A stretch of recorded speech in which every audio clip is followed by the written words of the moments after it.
Shut off the fridge. Shut off the fan. Shut off the fridge. Shut off the fridge. Shut off the fan.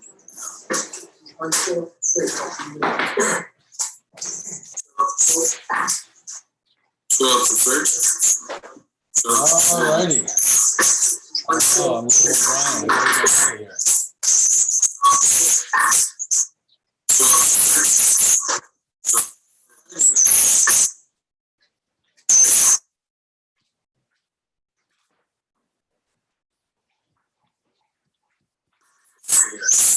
There we go. Hi, Hoban. Go. Good. I don't know what to do about that. Somebody in here. It's not me. All right. Go here. I need to be able to hear it. I don't know what to do. Maybe I need to put the headphones. No. I don't know what to do about that. Here we go. It's so much fun. Go here.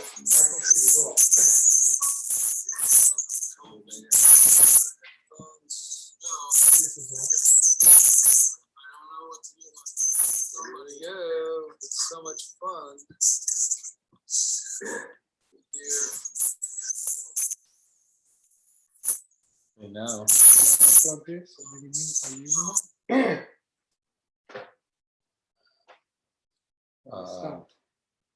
No, I turned the audio off. I want to check my YouTube feed to see what's going on. Could somebody else check as well?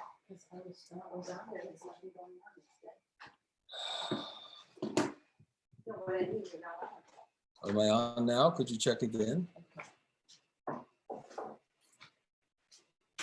It says I'm on here. Am I on now? Could you check again? There, you can hear me, everybody. Oh, clear now. It says I'm on.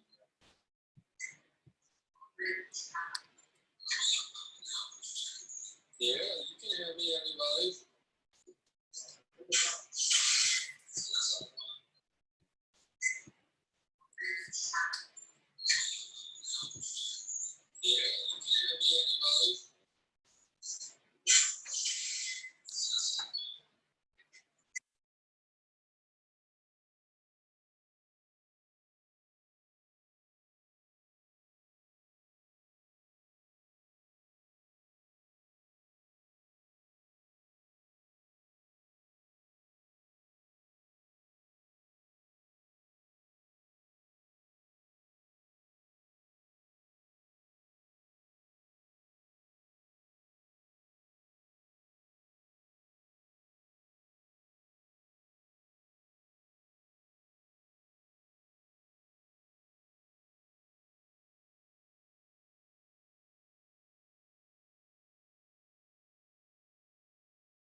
Alright, so you just gotta verify. You're just gonna have to verify.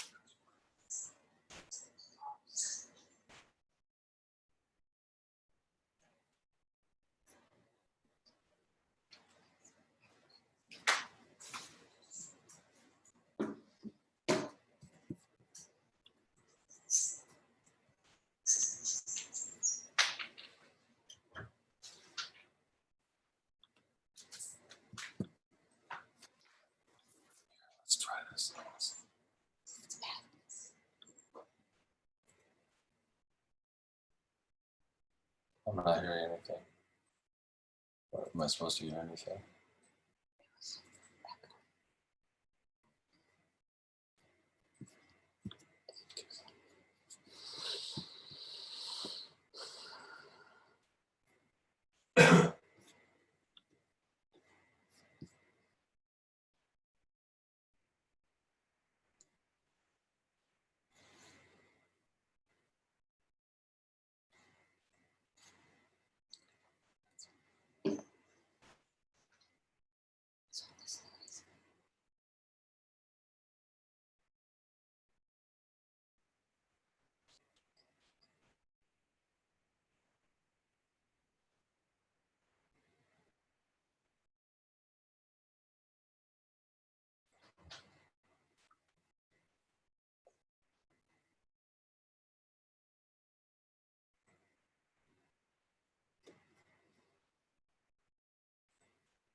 Of what?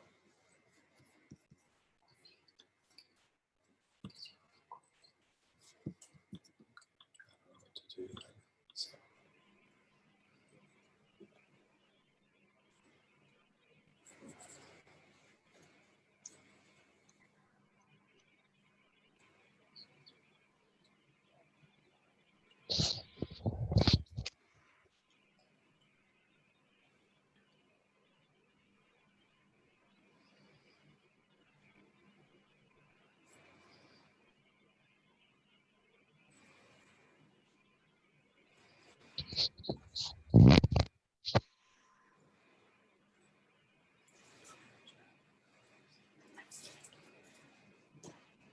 get into the show.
Well, here we are, folks. I'm trying really hard. There we go. We're trying to start the video. We're live on YouTube. And my picture isn't up, that's all. There we go, gallery view. There's David Grasso. Okay. So I hope everybody's here. Welcome. We're live here in beautiful living color on YouTube. And tonight's guest is David Grasso. We're talking crypto millennials. But first, I want to say hi to everybody out there who's watching. And thank you all for coming tonight. Once again, we're proud of the fact that we have so many people that care about what we're talking about. We're also proud of the fact we're involved with Tweeba. And Tweeba has just, it's got us all excited. The coin is real exciting. Everybody's here talking about the coin. But Tweeba, the app, is exciting. And the app empowers people and allows people to actually live better because they're making money instead of just dumping all their time into an app. But enough about that. Hello, David, and let's hear what you're all about. Welcome. Hey, how's it going, Dennis? Great to see you. I'm used to doing the interview, so I'm not used to being on this side. Do you hear me loud and clear? Yes. Instead of just dumping all their time into an app. But enough about that. Hello, David, and let's hear what you're all about. Welcome. I'm trying.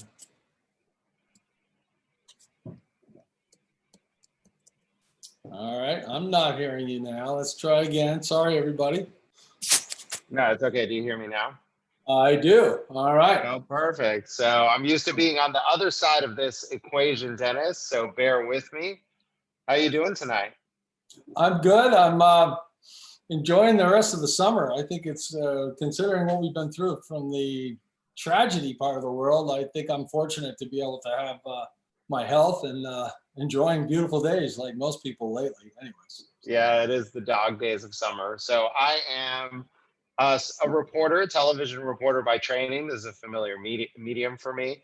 I got into covering entrepreneurship about 4 years ago. And today I lead a nonprofit media platform called Bold TV. We create content around entrepreneurship and much more. So we talk to entrepreneurs about their journey, about their hustle, about how they got to where they are, about how painful and awful it was at times, but in the end, it was worth it. Well, that's awesome. And what made you want to start a nonprofit, I guess would be the first question. So I actually didn't start the nonprofit. The nonprofit actually existed. I just started working there and kind of worked my way up and made it my own. So I, in fact, took over the nonprofit only in May of this year in the middle of this crazy pandemic. So it's been quite a ride. But, we pump out a lot of content. We have two platforms. We have one called Bold TV, another one called Gen FKD, like Gen Fucked, because my generation's, been FKD'd by what's been going on in the world for the past, we'll say 2 decades at this point, or perhaps longer. Some people say 40 years, some people say 30 years, et cetera, et cetera. So we do content around that. I'm primarily a video journalist, but we employ people who write articles, et cetera. We're investing technology to expand our reach using artificial intelligence. And we want to cover topics like crypto because we believe that's the way of the future. Well, that's great. In talking to millennials about investing, a generation before, even a little before my generation, those people were all taught pretty much the same thing. You're going to start making money. You're going to peel off this much. If you're lucky, your company will do this. Some of the companies had pensions back then. I know my older brother actually has a pension. My grandfather had a pension. So yeah, there it's you like, go. wow, what's a pension, right? Yeah. So now, you have a general distaste for what might happen. We've had 20 years of people, 30 years of people saying Social Security's dead, it's not going to be enough. But Sure. After all that dies down, at the end of the day, you're still a 25, 35, 38 something year old person growing up in this world. How do you tell them? How do you counsel them to start planning? Well, it's really a double-edged sword, Dennis, right? You said it best, right? The world is unpredictable. In the olden days, as my mom famously likes to say, you wanted to save $1 million, right? $1 million was that magic number, and you know what I'm going to say, Dennis. And you put it in something called a certificate of deposit, a CD, which millennials don't even know what that is because we have high rate savings accounts that don't really require any terms. But anyway, you would stick your money into this account that had restricted use, and you would get 5 to 10% back on your money every year, which was $50,000 to $100,000. And people don't remember this, but $50,000 20 years ago was a lot of money, and it was enough to pay all your bills over the course of a year. Not in a big city like where I am in New York City, but in places like Florida, Texas, Tennessee, etc. And that was really the goal.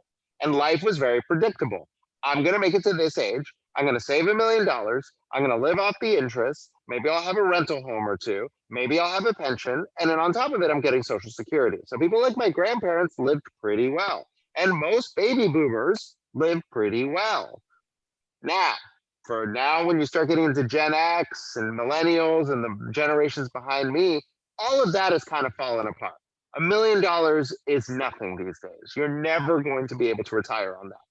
Interest rates are so low that if you save all that money, you're never going to make enough money in a savings account to retire. But here's the good news. With all the disruption and with all the wild, wild west nature of our economy and our way of life, there's a lot of opportunity to create new businesses, and you have to join the wave. And only then those who join the wave will thrive in this economy and in fact do better than our predecessors did. Okay, join the wave. I'm with you. I know for my own life, you know, Airbnb income, freelance income, you know, it seems like there's strings of money now as opposed to the money coming from one place. And you almost, it's not a question of whether you like it or you don't like it. I think it's kind of the way you're going to have to think a little bit on some level, don't you? Yeah, and people tend to politicize this. We see a lot of messaging like, oh, well, this shouldn't be that way, and we want to guarantee things, and we want a guaranteed income, and especially right now with the coronavirus, that the government's handing out money like candy. The reality is, folks, is that the economy has changed. You can sit here and pontificate about whether that's good or bad, but it's like the cloud above our heads. It is what it is. And for those who can adapt to this new system, they're going to thrive and they're going to do better than anyone ever has done in the history of mankind. Okay, so you're 32 years old. You haven't really done much as far as planning for the future. Now you kind of, you know, you got a couple of wrinkles and you're like, wow, this whole aging thing's really happening. What am I going to do? What do you tell them? Where do you start? You know, I would say number one, you need a side hustle. So most people, a lot of people go online and they read all these articles about, oh, you should save more, you should do this, you should do that. I'm sorry. I live in New York City and I make 6 figures and it's hard to save. So most of us don't have a savings problem. We have a revenue problem, right? So of course, during a time like Corona, this is harder, but there are new opportunities. You need a side hustle. You need multiple streams of income. Use your primary job if you have one, or whenever you get one, to stabilize yourself. Live off of that income. And then whatever other money you make is your play money to invest. I'm a real estate person. Other people like stocks, bonds, crypto, etc. I tend to buy things I understand. I understand real estate very well in my hometown where I'm from, and that's what I feel comfortable with. But it's not really the answer for everyone. What people need to see is that they take their side income money, and over time it grows. If you make an extra $1,000 a month off your side hustle, it will change your life. Okay, give us an example. What would people do? Okay, so you work, let's say you work, you're a middle manager at some company and you work and you make Sure. $78,000 a year. What do you do for a side hustle? I Generally. mean, really easy. I mean, and a lot of people who are white collar probably wouldn't be comfortable with this. Drive Uber. I have friends who do it and they make tons of money on the side. In fact, if you talk to your Uber drivers, you'll find that a lot of them are policemen, firefighters, nurses, and even doctors trying to pay off their debt. And that's something that literally takes 5 seconds. You open the Uber or Lyft app in your phone and you say, I want to be a driver. And you can experiment with that. And of course, that's not for everyone, but that's something that's really easy to start with. And there are absolutely no barriers. There's also a lot of work on Upwork and TaskRabbit and things like that, where you can go on these platforms and see who needs work temporarily, do work, especially if you're digitally inclined, if you know how to build websites, do social media. There's money out there to be had. And it's really easy to find people who need things done and make money immediately.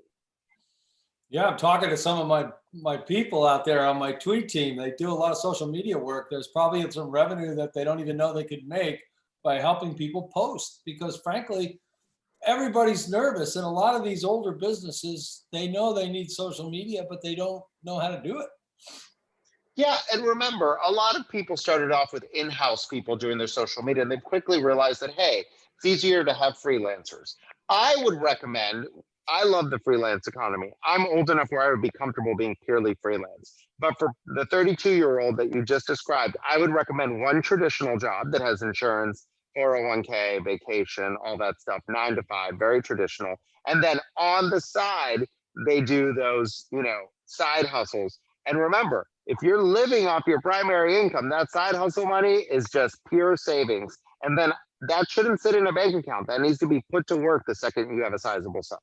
Okay, now we're going to put it to work. What do you do? How do you start? Like a lot of people, maybe they have Robinhood or something, but they don't really have like a strategy. How would you start that out? So I have to fully disclose here that I do not own one stock. And I know that is very unorthodox. And I would probably not even say that very loud because I do a lot of hits in this town around stocks. It's not that I don't understand them. Studies show millennials buy stocks that they understand. So they buy Netflix, Amazon, Google, Facebook. People who have bought those stocks have done very well in recent years. Now, that aside, what I understand and what runs in my family heritage, because we're immigrants, right, is real estate.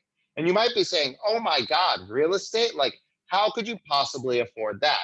Well, there are a plethora of government programs with basically free money at very low interest rates where you can purchase houses and rent them out immediately.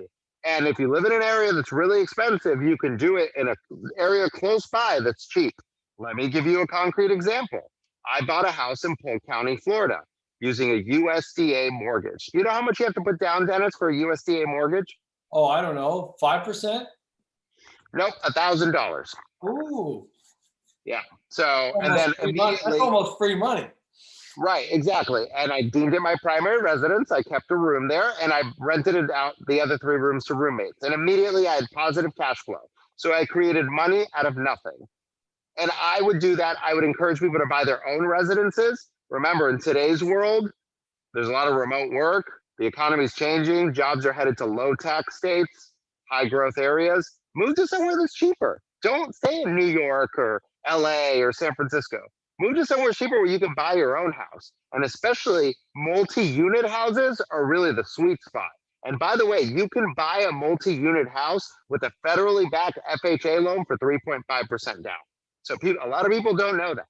So of course, if you have multi-unit, you can live in one and rent out the other. And that's really a fast way to make money. For anyone who rents, and I spent many years renting, we all know that our landlord is enriched off our rent. So you'd rather be on that side of the equation than on the renter side of the equation.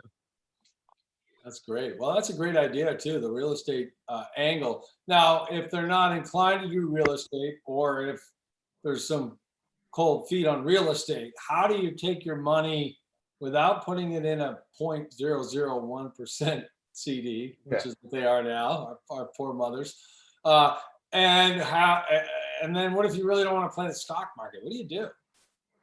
You know, and that is the $1,000,000 question. The person who solves that problem is going to be a trillionaire. Great. People don't know where to park their money, hence why real estate and the stock market is so expensive, because people have all this money, right? A lot of people say the stock market's hot right now because a lot of us got stimulus checks. Well, what are we going to do with them, right? I got mine and it's burning a hole in my pocket. I don't know what to do with it, right? And of course, a lot of people need it. No slight out there to the people who need it. But for the people who kept their jobs through this pandemic, we're spending less money and we all got $1,200 in the mail. So we're all up, right? What are we going to do with that money? Really, the only choices we have are crypto, metals, stocks, and I guess you can say bonds, but that's a world I'm very unfamiliar with, which has very low returns and is usually reserved for the very rich.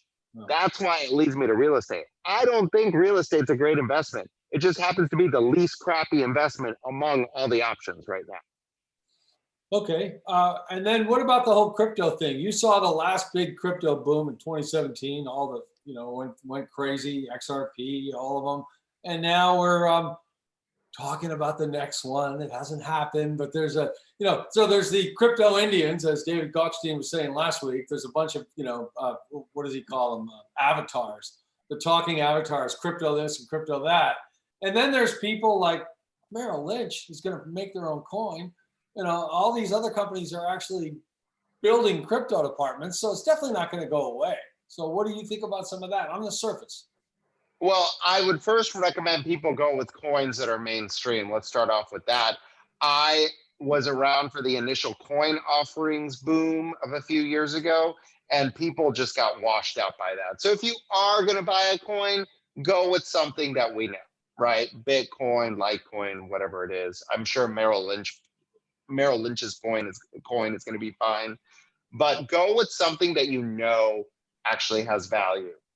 Nevertheless, crypto is very volatile. It has stabilized over time, but remember, it used to be worth basically nothing, It went all the way up to 20,000. When was that, Dennis? 2 years ago now? Yeah, And now it's back to, yeah, right now it's right around 10. So if you had bought at 20, you'd be hurting right now. If you had bought at, 1,000, you'd be still celebrating that you made a great investment. All you have to realize is that you can't park all your savings in crypto.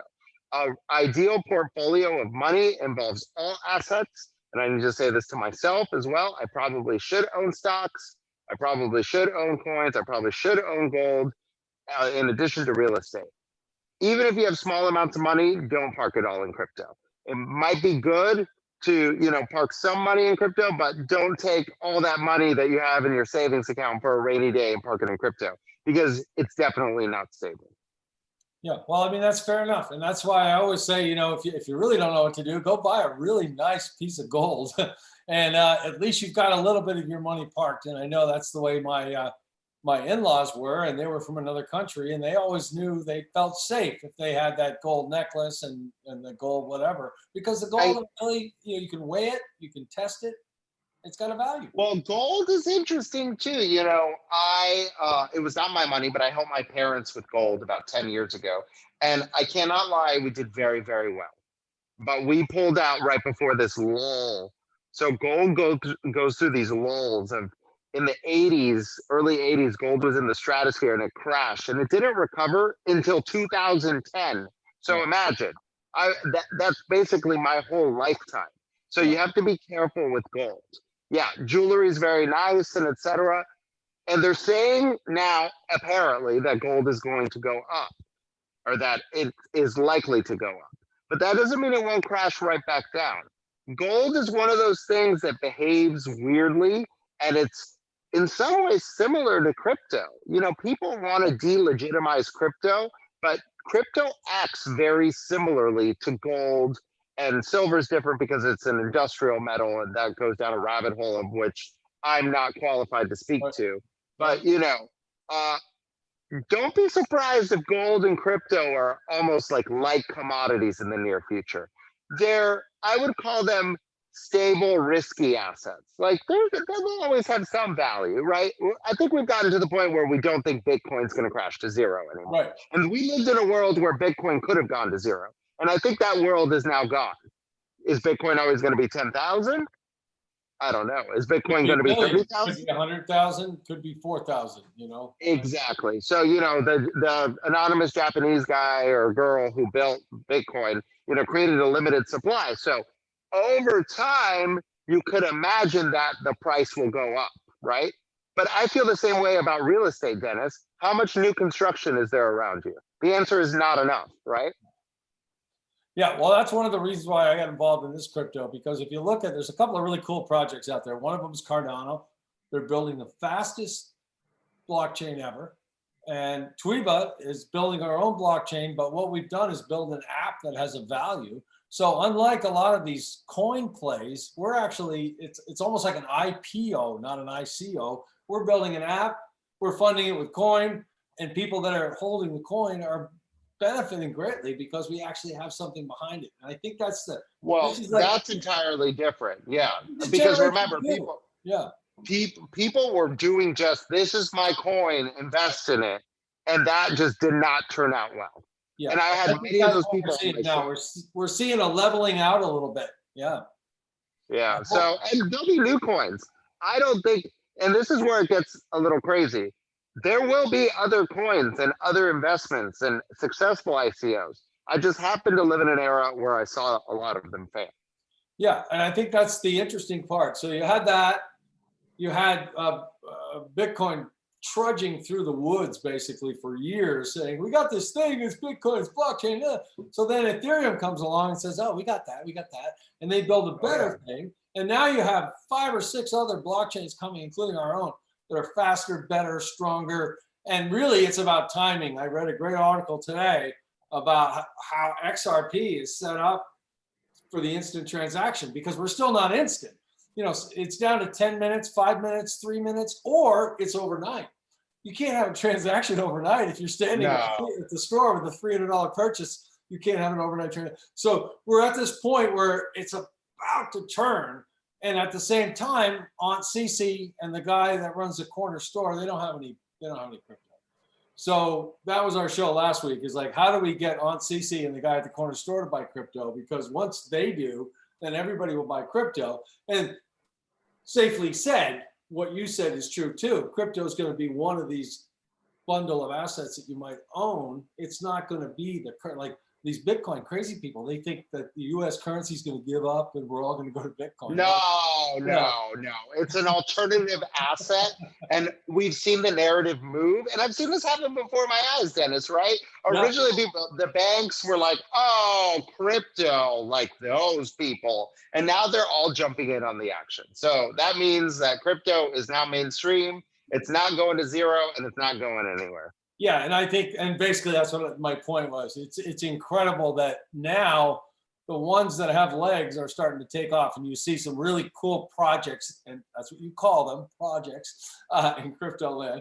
But those projects like ours are really cool because I think now it's like it's almost like when AOL came out, everyone was like email, AOL, and everybody's like, and a lot of people didn't pay any attention. All of a sudden, the internet blew out and it became everything, and people that weren't involved in at least email were left behind.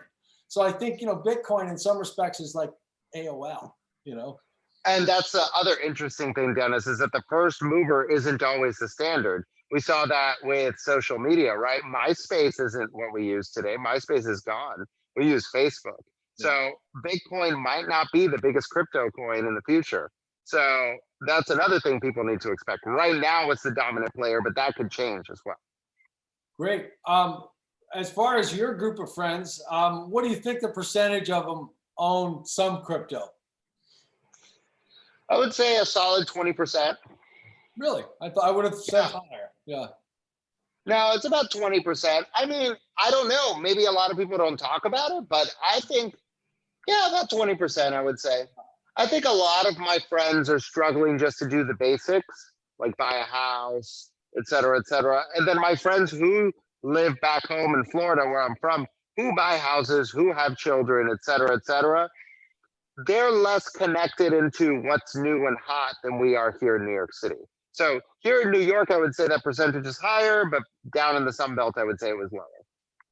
As far as these real estate purchases and things like that, do you suggest to people that they should try to live in their first purchase, like buy a duplex? I mean, yeah, but that's hard. I still haven't found one myself. Yeah, no, it's hard to find yeah. one. Yeah, they're hard to find. Back in the day, it depends on the city. Like I grew up in Miami, and Miami has a lot of duplexes, but Miami's really expensive now. I wouldn't recommend anyone buy there. I would recommend people buy real estate in areas that are still growing and not declining. So sorry, flyover states, I don't recommend those. I recommend the Sun Belt, California or Texas, Florida, Georgia, North Carolina. I don't even recommend the Northeast. It's too expensive. Yeah. So, and that's really the future of this country. All of the center of gravity economically and culturally is headed that way. Atlanta's the new Hollywood, Miami's the new LA, all of Dallas and Houston. These are our big anchor cities. Austin is the new San Francisco. So I would recommend people not only move to these places if they're looking for economic opportunity, but definitely buy real estate. Well, that's great. That's great. What do you think about people that are like, they leave their job and then they bring their 401k somewhere and move their 401k somewhere and move their 401k somewhere? Do you think people like that some of those people should consider just purging the 401k and going into real estate? I'm talking about someone I know personally watching tonight that has, maybe $80,000 in their 401k.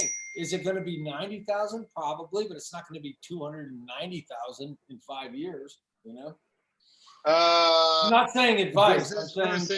Does this person own their own home? Yes. I would stay put. I mean, it's fine. I have extreme opinions about 401ks that would probably burn me if I said them out loud. But I'll tell you, Dennis, I find it obtuse that we have a program to take money away from people when they need it the most, which is when they're young, and then give it to them when they don't need it, which is later in their life. So I think by design that is flawed. Now, people will say the magic of compound interest makes up for that. Today's 50,000 will be, whatever, some absurd amount, then 250,000, right? But what people don't understand is that there's also inflation. So if you take inflation minus the power of compounding interest, I don't think it's a compelling case. We all do it because we're forced into it by our employers. I am one of those people. Would I take out the money to buy my primary residence? Sure. If I already have my primary residence, I'd probably leave it there. What about putting, your employer matches you 5%, or they match you 8%. Do you put the max? Do you match the max? What do millennials do about that kind of thing? So you always go ahead so employer matching requires that you match. So if they offer you 4%, you match 4. If they offer you 8, you match 8. Never put any more than that in there. So, I mean, a lot of people really believe in that. A lot of people think that's the way, but I don't have a lot of faith, especially for young people, that that's going to be available to us when we actually retire. Cool. In the way that they're describing. Going back to side hustles, what do you think about kind of like, I've noticed there's some of the last few years, another word like crypto that's awkward to say out loud is multi-level marketing. I feel like I've seen a couple recently that actually look promising as far as making money. It's not all about get 5 people to get 5 people to get 5 people. I mean, I'm very skeptical about multi-level marketing. I've lost a few friends to MLM schemes. Yeah. No, me too. I think we all have. Yeah, but I don't know. I think the proof is in the pudding.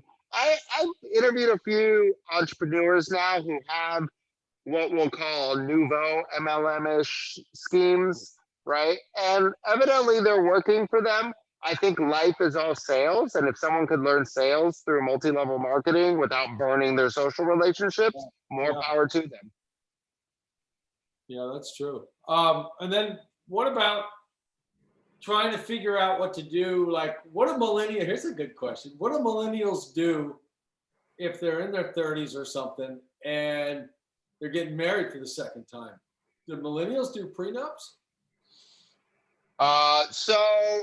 Most of the time, I got married 2 years ago now. Most of the time, prenups don't really hold up in court. What you want to do is, if you get married, you're going to have to give away half of what you have. So you better love the person. If you are getting married for the second time, you already understand that marriage and divorce is the greatest creator and greatest destroyer of wealth in the country. I always tell my kids that they're in their dating years that forever is a long time. Just keep that in mind. I mean, I believe in forever. Maybe I won't in the future, but I think it's worth a try. I think people also have to understand that if you had something before you got married, there's a premarital assets, and that the person that you're married doesn't have a right to that. So always remember that part. So in a sense, there is like what we'll call it a community prenup, right? Like, this was my stuff before I married you. It's not yours afterwards. So let's talk about organization. You're more organized than I am. I know, because I was trying to schedule you and you wanted a calendar invite. And I thought, geez, I sent him a link and I said, wait a minute, that's probably part of his speech. You're going to tell us how to get more organized. Is it easier for us humans if we use scheduling tools? Because we're only given 24 hours a day, each of us, to spend. I mean, Dennis, it's been a very busy day for me. I started radio at 7 a.m. this morning. Without the calendar invite, I would have never woken up, right? And then I had radio between 7 and 11. And then between 11 and 3, I was in the TV studio. So and then I had a phone call, and then I had to do a grants application, and then I took a nap, and now I'm here. If I don't have a calendar, I have no idea what's going on. Your network grows and grows and grows. And as you become more connected to people, especially if you have your own business, which basically, since I have my own nonprofit, it's like having your own business. What ends up happening is that you need to be organized. And I am not an organized person by nature. I live and die by my calendar. I make the joke that my employees could make up a fake event with a fake address, and I would go there. They could totally punk me because I live and die by my calendar. Everyone who works for me sees my calendar. They know where I'm going. If I have a doctor's appointment, it's on my calendar. If I have a trip to Florida, it's on my calendar. Without a calendar, I would miss all my appointments, all my calls, all my interviews. There's no other way to do this. Yeah, I think it's a good point, and I try to exercise that myself with my lists every day, because if I can work my list, I feel like I'm getting because it's so easily to get distracted. It gets back to the social media piece. It's like everything, you install a new app and they're like, do you want notifications? No, I've got too many notifications. And I think that's part of it too. I think we have to get some sort of a exercise on ourselves to find a way to detach long enough to think, Well, modern lifestyle is damaging to the brain because it's over satiation constantly. So what we like to do is kind of disconnect a certain time of day and really not over satiate our brains constantly. And what you'll notice if you disconnect, and it can be, you can still be connected, right? Like I like reading digitally, even if it's a book, it's on my phone.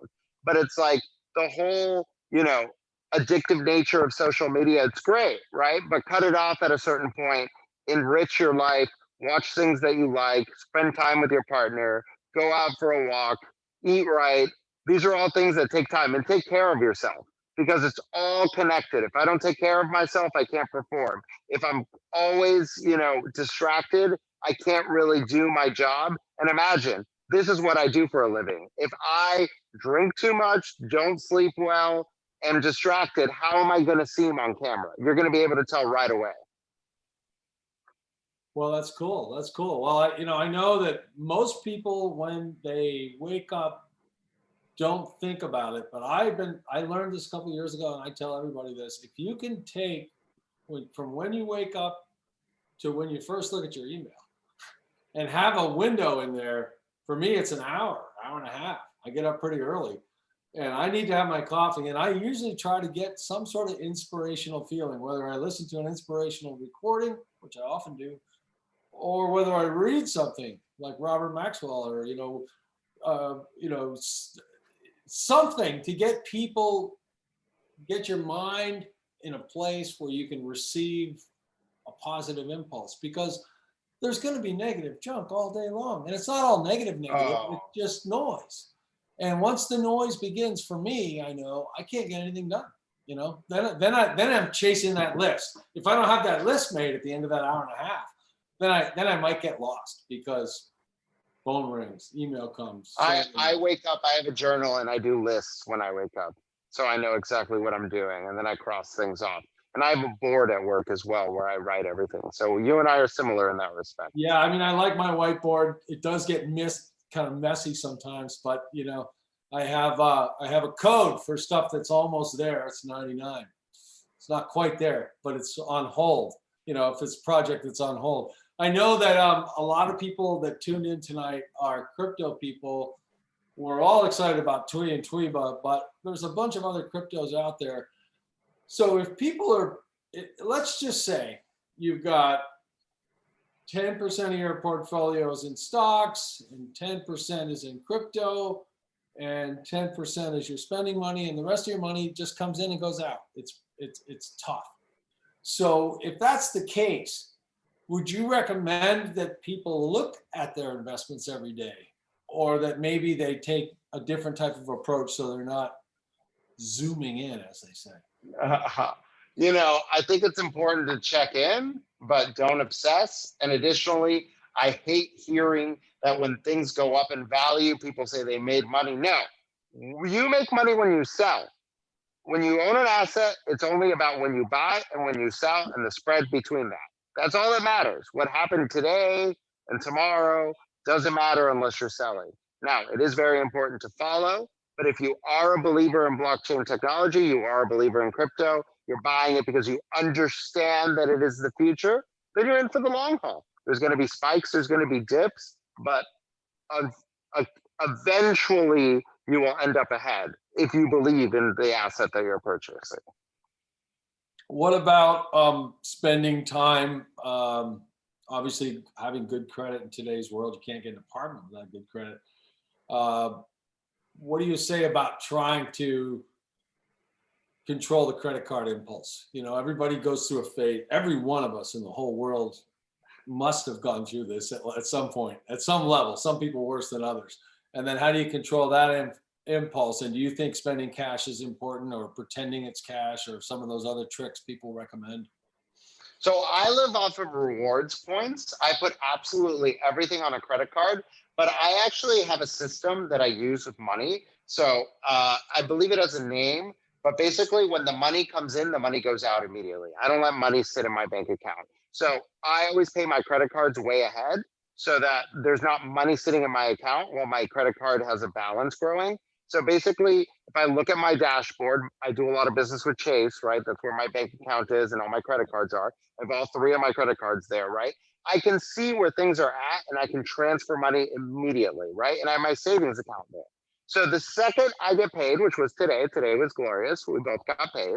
And, I immediately say, okay, got to put money here, put money here, put money here. And I'm paying myself. I always pay myself a certain amount every pay period as well. So I treat my savings account like another bill as well.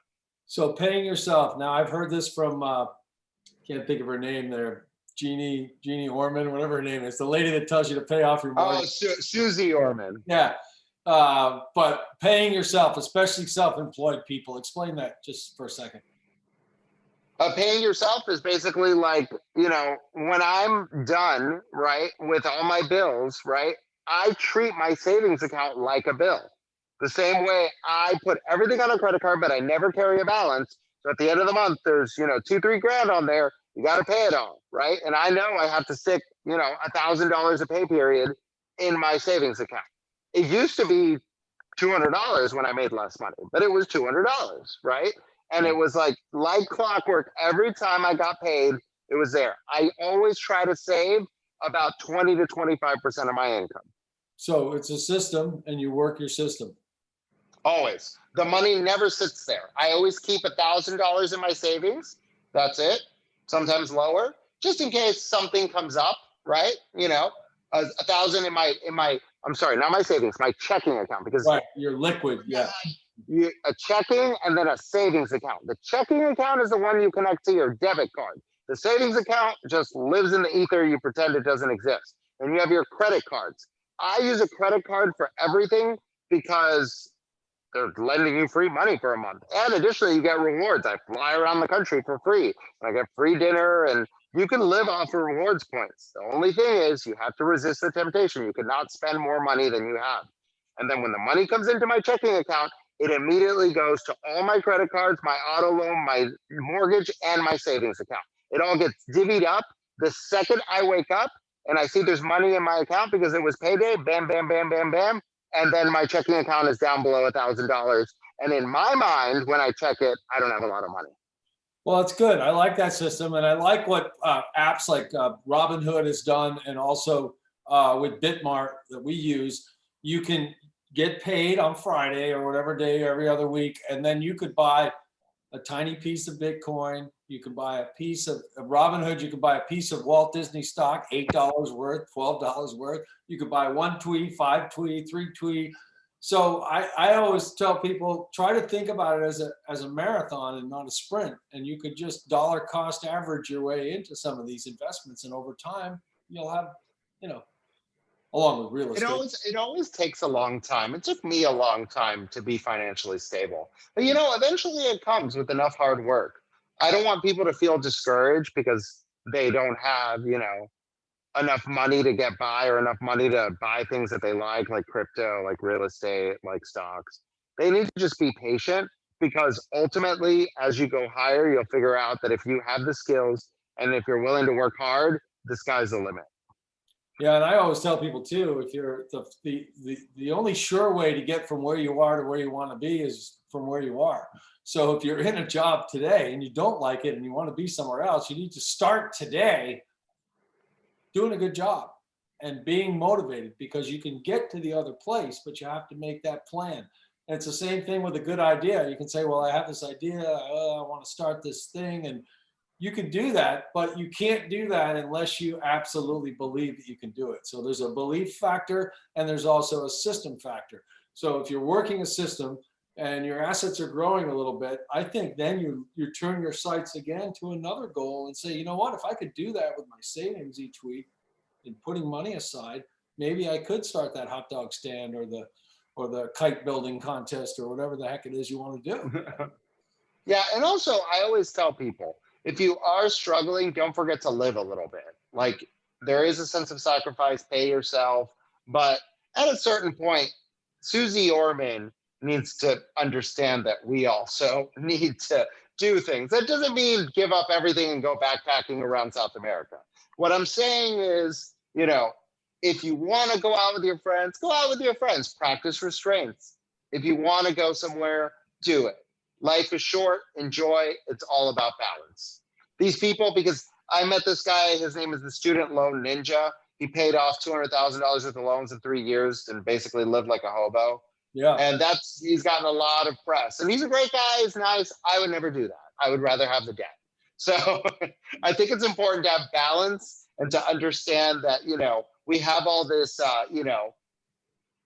what's the nicest way to put it? There's like in the personal finance space, we have all this like poverty porn where it's like, ooh, she's saving money. That's so amazing. She's living like hell. And like, look what she's doing with her life. She's building up. And it's like, I don't know if that's good for your health either. So it's about balance between building wealth, but living a little bit. Yeah, I think that's good advice. I think everybody's got to remember to do that. One of the good things about the pandemic for a lot of us with families is we spent a lot of time with our families. And for me, my kids were older and they came home. Of course, we always come back. yeah, here they come.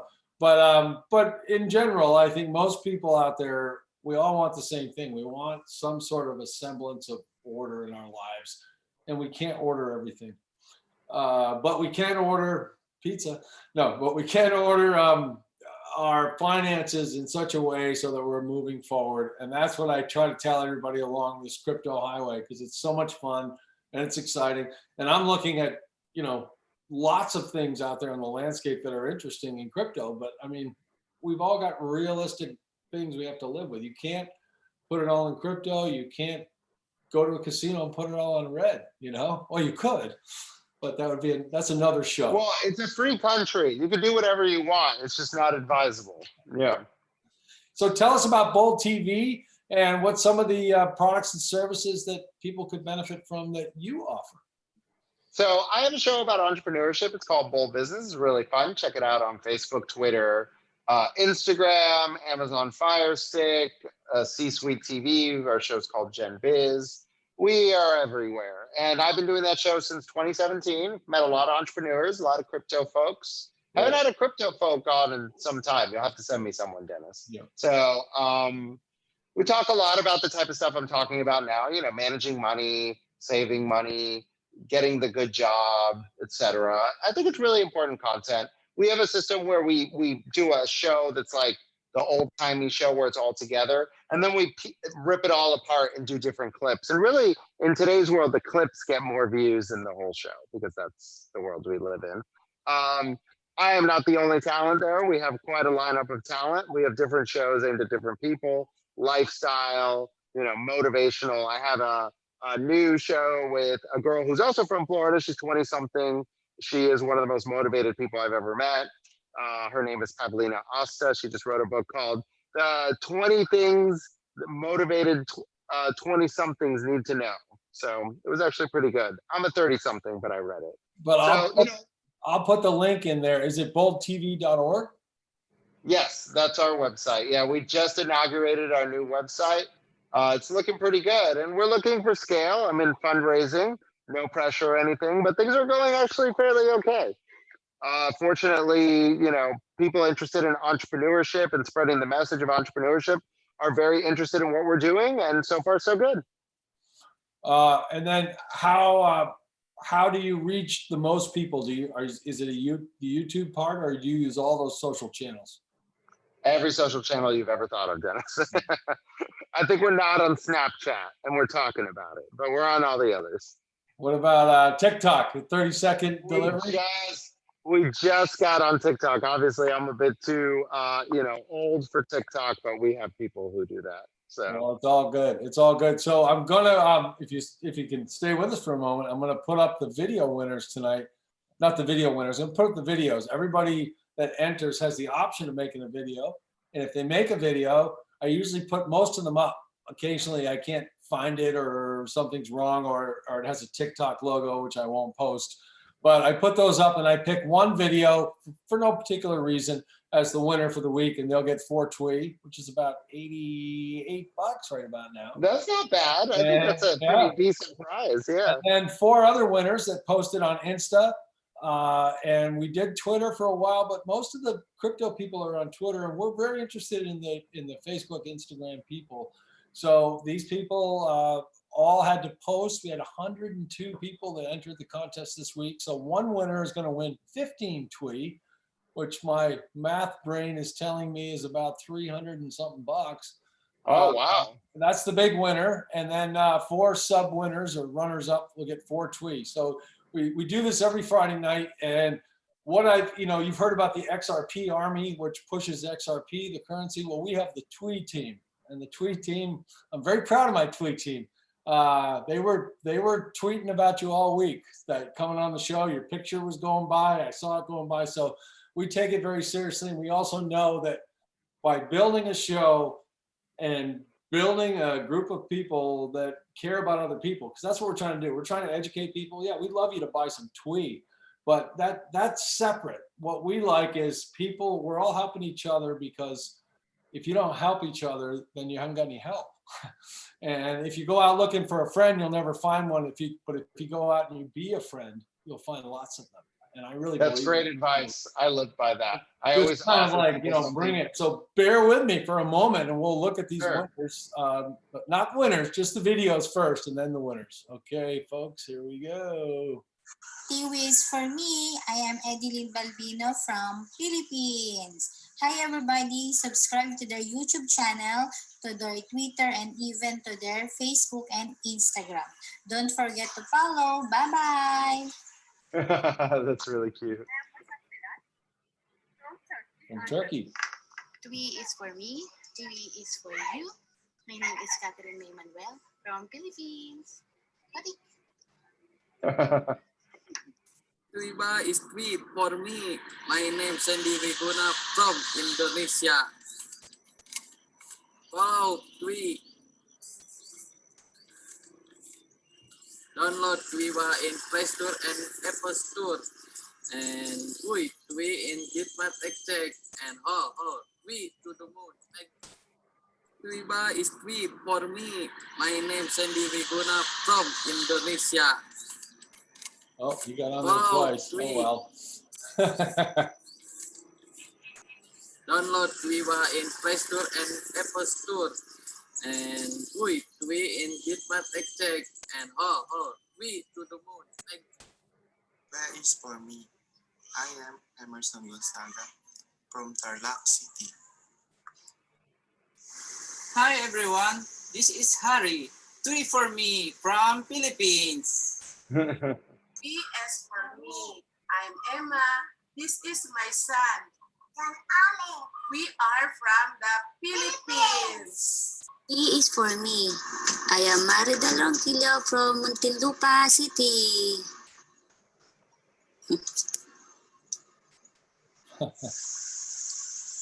Three is for me, and I am Anne from Cebu, Philippines. So guys, don't forget to subscribe to Tweeba's YouTube channel and follow us on Twitter. Be sure to join the live webinar every Friday at 9 p.m. for more Tweeba's knowledges and for more amazing prizes. Three is for me, and of course, for you. Three is for me. I'm Chodemar from Quezon, Philippines. Hi. Three is for me. I'm Rochelle Manalo from Cabuyao, Laguna, Philippines. Follow their Twitter, Facebook, and Instagram account and subscribe to the YouTube channel so you can catch the live webinar. Mabuhay! Three is for me. Hello, good day, Mr. Jen. I am Charlie Monteras from Laguna, Philippines. Yo guys, don't forget to follow them and subscribe to their YouTube channel at Tuiba TV. And also don't forget to like their videos and follow their social media account like FB, Twitter, and IG. So guys, this is our hashtag Tuiba, hashtag Tui for me, hashtag is Tui for me. Hashtag I love tea. Yes, sir. 3 is for me. I am Ali Kutako from Philippines. 3 for me. My name is Almari A. Barbas from Zamboanga City, Philippines. We love Tuiba. Bye-bye. Isn't that cool? Really cool. And, you know, everybody takes a little time to do it, and it's we're thrilled. We're thrilled, and every week it gets a little more interesting. We're gonna probably work on it actually, and get maybe a little theme going so we could get a TikTok revolution. Well, you realize mabuhay, my cousins are Filipino. Mabuhay is like aloha. It's like an untranslatable word, but it's like spirit of aloha. Mabuhay, very similar to the aloha of the Philippines. But Okay, I like to they're go about 10 seconds behind us now. I'm waiting. There they come. There they come in the chat window saying mabuhay. So that's awesome. Yeah. I like the girl with the dog, the first one. Yeah. No, that was good. It's Yeah. hard to pick. It's hard to pick. I like the Yeah. family at the end because they had their costumes all made up, and you know, That took some effort. I noticed them too. Yeah. But everybody took effort. I mean, you know, you take time out of your day to make me a video. I wish I could give more to it away. It's lovely. So we're gonna work on that and do some more. Hold on one sec. We got one more video to show you. This is the winners for the week, and I have a great friend, Roger, who writes rock and roll music, and we use his music. Let's see. That. Let me go there. We got all this work. I have to figure out how to share the screen. There we go.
Pretty cool. Pretty cool. So that's and they're all chatting it up about that. It's amazing. You know, we started the show and we were giving away 100 twee, and 100 twee is, you know, $2,000 now. So yeah, I mean, it's absolutely fascinating. I just want to say to you guys out there tonight, a couple of you guys didn't like my personal Instagram page, and I'm not going to call you on it, but we're going to check. So please, I know there's 4 Instagram accounts you have to like, but please follow mine, because then when I make the video and it doesn't say follows you, people email me and say, this one doesn't follow you and they were supposed to follow you. So anyways, and I noticed some of my beautiful friends that tweet everything I post. So I tweet something about just a positive statement, they retweet it. So they're part of our team. And I really love when I see a couple of those that I know very well, one tonight. It's 102 people, and we use a random number generator, and we spit out the things. It's 100% above board. So you'll see some of those people only had 1 or 2 posts on their whole account. They still won because I didn't put a limit on it or a restriction on it. I just said post and do this and do this, and they go, yep, got it. Let's go. Let's talk about Tuiba. So that's what we have. Great. Anybody else? Oh, Sir David Grasso, shout out. They're calling you Sir David Grasso, and they're appreciating the fact that you got this link to the Philippines. So I encourage you, when you have time, go back. The reason I don't edit these YouTube videos is because the chat stays up, and everybody can go back and see what people say, because I can't really read it. I just see it going about. They're asking for a shout out. You're going to give us one more shout out? Yeah, salamat po. That means thank you very much. All right. Well, great. Tweet of the moon, everybody. Please remember to call your mother if you still have one, or your father. Check in on your neighbors. Do the regular stuff out there. And then get back out there and tweet some more, because people have heard a lot about us because of the tweet team that we have. We're really excited about the app. I've got news, and I've got news about the show. Next week, we're going to be on a new set. The set is moving. You're going to be surprised. So we got a lot to offer, and we got a lot more to give. So please stay tuned and tell other people to watch, because we try to make this a show where you learn stuff and not just hang out and have fun, but we do that too, right? So thank you, everybody. We'll see you next week. Thanks for coming, David. Thank you. You got it. Now I got to figure out how to turn on the exit movie. We're going to get some more equipment next week too, and we're going to have finally a real studio kind of feel to it. And I think everybody's going to really like that. So quick time. We're trying, folks, and we are not doing well. Oh, I'm gonna go. Take care, Dennis. All right, we'll see you. We'll see you a little bit later.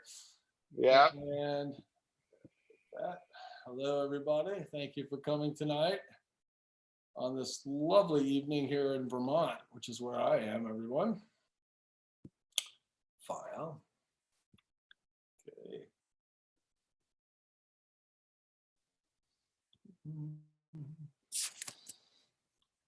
Lovely.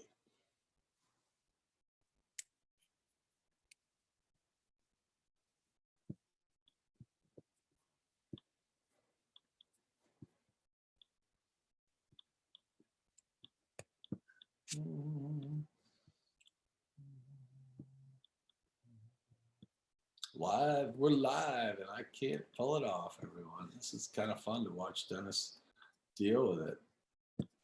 There we go.